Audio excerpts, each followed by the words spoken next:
moved to Australia in 2003, which was another big change. First co-ed school. We moved to Mackay, Queensland, of all places, which was lovely, like an amazing experience. Small school. Got really fortunate with my class. Big shout out to Whitsunday Anglican School. And it was a wonderful experience. Had 18 months of school in Australia and then moved down to Brisbane after that. It was an upward trajectory. Dad didn't want to move, Mum did. So that was probably it, and Mum got what she wanted. Yeah, to my dad's credit, he did always try give everyone what they wanted, and he sacrificed a lot to make sure we have that.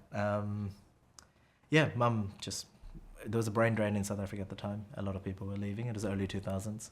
I think we went on a holiday somewhere, and as we were going out the hotel lobby, there was a big poster saying there's a seminar tonight on how to migrate to Australia, New Zealand or Canada. Those were your three places. So we came back in the evening, listened to that seminar, and then Mum decided, yep, we need to move to Australia. A few of our friends moved as well. So yeah, we wanted to move, and it just happened. And then I was in grade 11 at the time, so anyone who's got kids in grade 11 and 12 will tell you horrible time to move countries, let alone schools. So I think I told them, because I didn't understand the school system here, in South Africa, if you, and not just South Africa, developing countries, if you do badly in year 12, your life is pretty much over professionally. Like, you don't get a second chance or a third or a fourth or an eighth in this country, right? So I didn't know that Australia didn't have that. So I thought, wow, okay, we're moving in grade 11. My grade 12 exams are going to be so hard for me. So I told them, okay, we can move, but we need to take the first job you get. Like, we don't have time to be picky and look for things. So whatever you can get, and we need to move.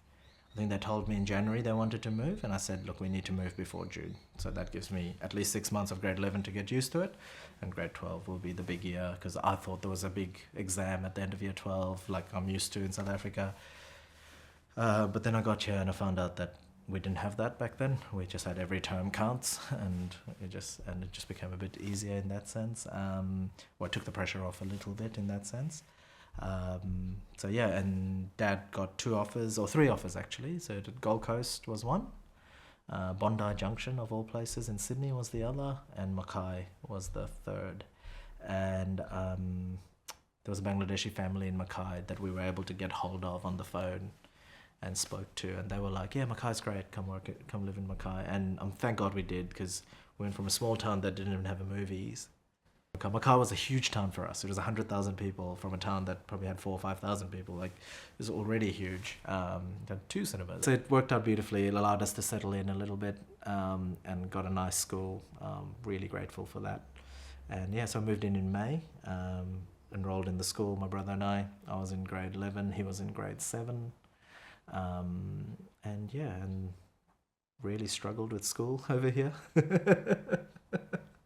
Which was interesting in itself. I wanted to go back, and in fact I thought I was going to go back by December, finish year 12 in South Africa and then come back here. The way education works is so different between developing countries and developed countries. So I've only studied in Bangladesh and South Africa, and even though I went to a really good school in South Africa, it's still a developing country. And what happens is, in most schools, they teach you through theory, because you have to teach en masse. You have to teach a lot of people at a relatively cheap cost, and the only way you can do that is to send out textbooks and learn from textbooks, and you just learn. The teachers do the best they can, and they just arm you with all the knowledge that they can.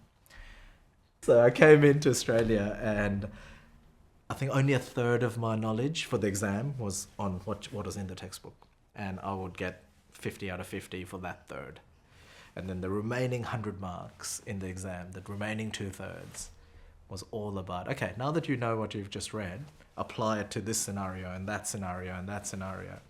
I've had absolutely no practice in ever doing that. So I'd be lucky if I got 10 out of 100 for that remaining bit, and I'd just scrape by in terms of pass marks and things like that. So that was really difficult to get accustomed to, and I got really, really lucky in that we could afford a tutor. So there was a really good tutoring company just down the road from our house, and I think I did tutoring for 18 months straight, just to get used to, because I hadn't had 8 years of this practical learning, right? The way Australia does it. And I must admit, it's much, much better. Like it's, you apply your knowledge so much more, and you learn to adapt and play with your knowledge in different scenarios and explore topics in ways that is just mind-bogglingly awesome. Like you just, the depth you can go into, but you needed to be taught that. You needed that skill, and you needed years of that. So I was trying to catch up. So I did 18 months of private tutoring every Tuesday and Thursday morning, 6 a.m. to 8 a.m., and then go to school at 8 a.m. And then before exam week, it would be the whole weekend, and the week of the exam week would be full-time tutoring as well. Yeah, I did very well. I got an OP1. I got a rank in the ATAR score of 99. And yeah, it worked out really well. So had to work a lot harder than I wanted to for it. And I had, again, really good teachers. And the tutor, I can't thank, his name was Mr. Geese, Greg Geese. Can't thank him enough. We were still foreigners. So university was very expensive. I was an international student for university. And again, this is probably where I have so much admiration for my dad. So for a doctor to get permanent residency in Australia, they have to pass the Australian equivalent exam. So Dad would come home from work and study till 2 a.m. to sit his exam. The first time he sat it, there's no pass or fail marks. So everybody sits it, and the top 300 people pass, and everyone else fails by definition, right? So you could all get the highest marks in the world. It doesn't matter. It's just there's 300 places, 300 people will go through, that kind of thing. So apparently he missed out on the first time he went for it by 0.9 of a mark out of 300 marks. So less than 1 mark he missed out by. It took him 8 other goes. So it took him 8 years. Okay, and he came in for 8 years. He would just study after work till 2 a.m. every night, go to bed, and try again. And the only reason to do that is so that he can get permanent residency, so that we can stay in this country. Otherwise, he had a perfectly good job in South Africa. He had a perfectly good job in Bangladesh. He was a fully registered doctor in South Africa. He could earn decent money in South Africa. He would be fine. He just put himself through that for us. But what that meant is when I applied for university, I was an international student. So I think the plan was to always study medicine. But there was also a plan not to. A part of me always liked the world of business. When we were 10 or 11 years old, I sat on a plane next to a lady who was on a business trip. And I was like, what's a business trip? And she explained it to me. And planes were very expensive back then.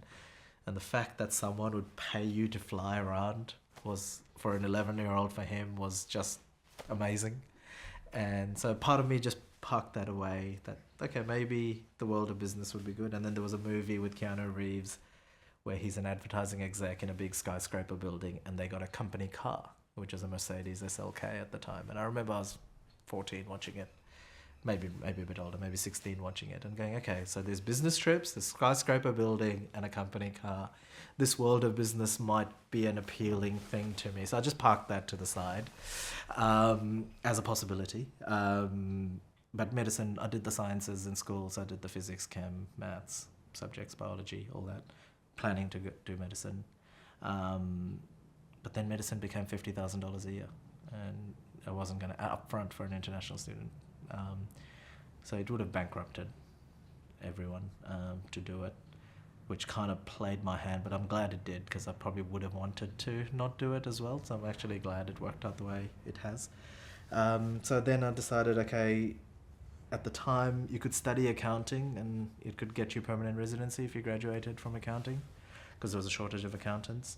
So there were subjects you could study that gave you citizenship effectively. So I was like, okay, cool, I've got to do accounting at the very least, but it's what else do I do with accounting was the question. And what did I want to become? Like, what did I want to do? And back then, investment banking was seen to be the thing. And then I was trying to see if I could find a scholarship. And there's very few scholarships for international students in Australia where the condition isn't that you have to go back to your country. Scholarships are investments by companies and countries in education here. And then they want that return on that investment by you going back to your country and then returning that education and that knowledge. So I get that concept.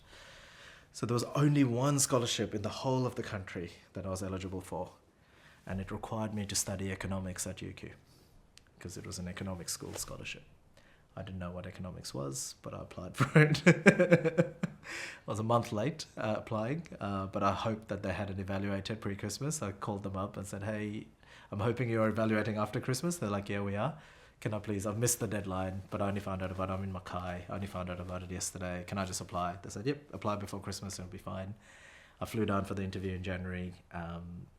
Even in the interview, and this is, I don't know why, we're still in dial-up internet days. I didn't do enough research into what economics is. I should have, in hindsight. But I went to the interview, and yeah, it was fine. I got the scholarship, so that paid for half my university degree, which made it a little bit more affordable for my parents. So I think it went from 20,000 a year to 8,000 a year for the first 4 years. And then by then, Dad had passed his exam. So for my brother, university wasn't, he was eligible for HECS and all that sort of stuff. So it worked out like just luck. It just worked out for us, thankfully. It's a very different story for second generation migrants. And I don't know if that's the right term, but it's basically what I mean. It's the kids of migrant families, especially the older kids. They have a lot more responsibility to adjust a few things and do a few things. So even working out things like how the medical board of Queensland works, I was figuring that out at the age of 15. Like, okay, cool, Dad, you need to apply here, you need to do this, let's go talk to that person and that sort of stuff, like reading his contracts and stuff. So it on one hand, it made me grow up fast. Or on the downside, I had to grow up a bit faster than I probably would recommend anyone to. But at the same time, I picked up a set of skills. Having moved a few times, and my brother's moved a lot more than me. Like, he's moved, I think, 6 schools in his own time. We just learn to adapt to the environment. So you learn very quickly to talk to people, make friends, fit in, blend in, and contribute. It's more, I had a few other things on my to-do list that a lot of people probably didn't have. I had to know how the 457 visa worked just to make sure we can stay in the country, like that kind of thing, right? Even when applying for a job after I graduated, because I got my permanent residency about 3 months after I graduated, or we got our citizenship 3 months after I graduated. So you have to apply for a graduate job probably about 8 months before that. And no one would let an international student apply at the time when I was applying. So I had to go to every careers fair, talk to every single HR person and explain to them why they should let me apply, because I've got the visa. I'm not your typical international student who has a condition to go back home. I'm a no risk, at least applicant. I'm not saying give me a job, I'm just saying just let me apply and let me see if I can make it through to get through the interviews. But the firm I ended up at, the HR lady there was really lovely, and she got it, and she understood, and she trusted that I would get my citizenship in a month after I graduate or whatever. So she let me apply. So I started as a graduate in 2009. I think I became a partner in 2012, and I've been there for almost 15 years now. There was a mosque in Mackay, and funnily enough, I ended up becoming the imam of that mosque for probably the 18 months that I was there. Pseudo-imam. There's a big Indonesian community in Mackay. I don't know, the sugarcane farms must have attracted them. A lot of them came from up north in Innisfail and things like that. And there was a family who donated a house from that Indonesian community. Older generation donated a house as the mosque. And there were 2 people, Sister Mariam and Brother Barry. Brother Barry's dad was the one who owned the house, and Brother Barry was asked by his dad to look after the mosque and be the imam of Mackay. And he was, and that's what he did. And they would have in their own way, run the mosque and would meet once a month at the mosque. It was a bit too far out of town to go regularly and every day and things like that. Next thing we know, there's about 40 families there from the subcontinent mostly, so Bangladesh, India, Sri Lanka, Pakistan, including ourselves. Doctors, engineers, all professionals. This is before the mining boom in Mackay in central Queensland. And Brother Barry was there as well. He was semi-retired, so I don't really know. I should know what he did for a living, but he was. So there was that Indonesian community as well. So we'd meet once a month. It was a lovely, joyful occasion. It was so friendly. Everyone was so happy. But it became very clear that I had gained sufficient knowledge of Islam from my studies, because I had formal studies, that it was enough to pass on in like terms of the sermon and things like that. So I started doing that, and I did that for about 18 months. Brother Barry and I shared most of those duties. So he did the Friday ones, the big ones, but the non-big ones, so the once a month catch up, which was everyone bring a plate of food. It was a family-friendly occasion, but we'd also do some prayer stuff at the end, and that was a bit more relaxed, a bit less formal in terms of you didn't need the authority, the religious authority, to be able to speak in that forum. So I didn't disrespect anyone or anything like that. So I spoke a fair bit. Islam's very clear in a group of people, whoever has the most knowledge about a particular Islamic topic, they should be the one leading it. Like the most knowledgeable among you should be the one leading in that context, at least. There's obviously various forms of leadership.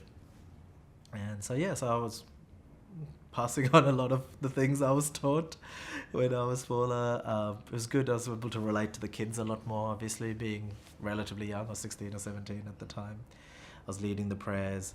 But very soon we realized that I'd reached that limit very quickly. So what I started pushing for, and all the parents, all the dads in that area in particular, and some of the mums as well, wanted their kids to get an education. And I kept telling them how impactful just 1 year of education or 2 or 3 years of education has been for me. I was saying that you need to get your kids the same level of education. So we used to pay Imam Yusuf Pir, so we put some funds together, and he was generous enough with his time. He would fly in on that 1 day a month that we would go in. He would fly in on a Sunday morning, spend the whole Sunday with us, and fly back Sunday evening and teach the kids every month, once a month. And the community just grew, and the kids flourished. I left when I finished school, but there were other people there who took over, and then we had a permanent imam. There's now a permanent imam there. The community just got together, and they saw the value in it to put the funds it requires to maintain a salary and maintain the mosque and the costs and stuff. Brother Barry eventually moved back home to Innisfail, and he must have handed over the duties to some other people in doing so. But there've been some really good people in Mackay who looked after the faith, and hopefully in our tradition, in our belief system, they'll be rewarded handsomely for that. And I hope we did them proud. I hope so. Like Sister Mariam passed away only 2 or 3 years ago, and I was fortunate enough to see her just before she did as well. And I hope that I was able to contribute to their story a little bit more. I was really lucky. I had really good influences around me. I think we get influenced by the people around us a lot more than we think, children especially. And I was really lucky that the people around me, normal was the good stuff, right? It wasn't like, there was no temptation to do anything that didn't align with the values that I ended up having, right? So it would have been a lot harder if there was a lot more people who weren't aligned to my values, and for me to have to speak out against those values. I never had that situation. It's probably very lucky that I've always had people around me that just, it was easy to do. And I talk to kids these days, or young people these days, a lot more, and our faith is quite hard to abide with, like in many cases, like to the letter of the law. There's lots and lots of restrictions. Can't eat this, can't do that, can't look here, can't look that. There's a lot of rules around it, right? But there's no intention, like if you understand, and this was probably the big learning for me, the faith doesn't command that you be perfect. The faith commands you put an effort in to try. And so while there's, like, I talk to a lot of people who would like talk about being rebellious, right? And let's just say, and the good example is drinking. Okay, so drinking alcohol is not allowed in our world, okay, in the Islamic tradition. But obviously, in Australia, if you're a young person going to school or university or even work, not drinking is a very hard thing to do. And I was really lucky that for me that was relatively easy because I had enough people around me that weren't drinking initially, that when I did move to an environment where a lot of people were drinking, I was very comfortable just saying, hey, I don't drink, I'll drink a Coke though. And now it's even easier because the non-alcoholic drinks have become much, much better as well. And there's this big movement in trying not to drink as well. So it's actually, everyone's kind of caught on. I made a joke about it. I was like, I'm a permanent designated driver. I'll take you everywhere you want to go. All that sort of stuff, right? You found ways to blend in.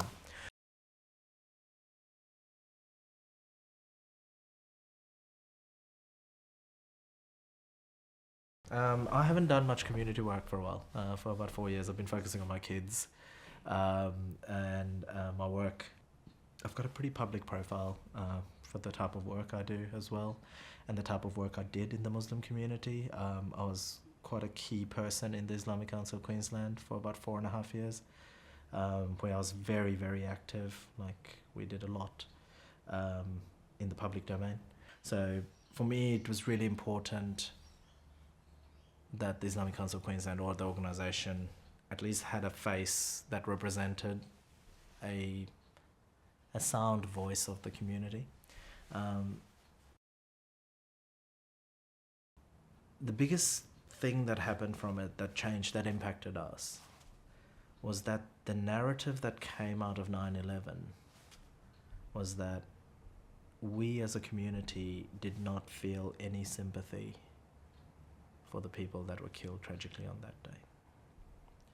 The narrative was that we didn't feel sad, we didn't cry, we didn't feel that we were under attack. We weren't allowed to say we were part of the being attacked side. We were put on the team that represented the attackers. All of us. Every single one of us that lived outside of a Muslim country in a predominantly non-Muslim country were essentially made to feel that way. It was just really, really tragic. And then Christchurch happened, the attack on the mosque in Christchurch. And I feel like I wrote an article at the time about it, and I was pretty fortunate that a lot of my writing got publicized nationally. But it almost felt like, as a Muslim community, we needed to go through one of those to prove to everyone that we're on the side of the victims. But we didn't want to be defined by just terrorist events, right? So we tried hard to do festivals and talk shows and just to show the normalness of the community. We got really lucky that my friends, I was really close. The core, there was lots of us, but the three of us that worked really closely together was Ali Qadri, Ismail Kaji, and myself. Like, we worked really, really closely together. We did a lot of work to try and normalize conversation. Islam teaches you,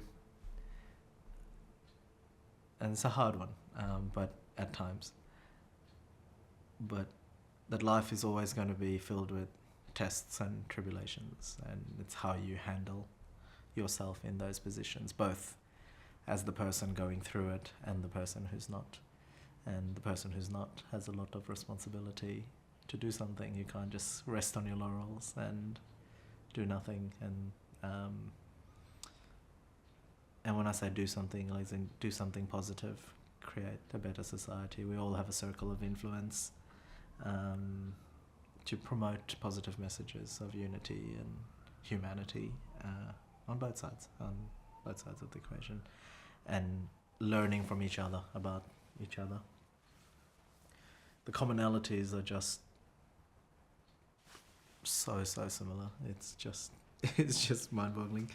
It's also the awareness that it's actually not religious differences or cultural differences that's usually the issue. There's usually a political force or a monetary force behind the scenes that's designed to make us dislike each other a little bit, I think.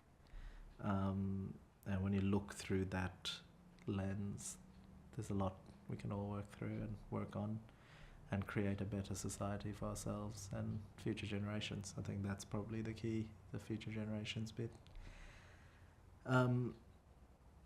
I think our leaders have a big responsibility to create societies that are more cohesive and messaging that is more unifying and positive.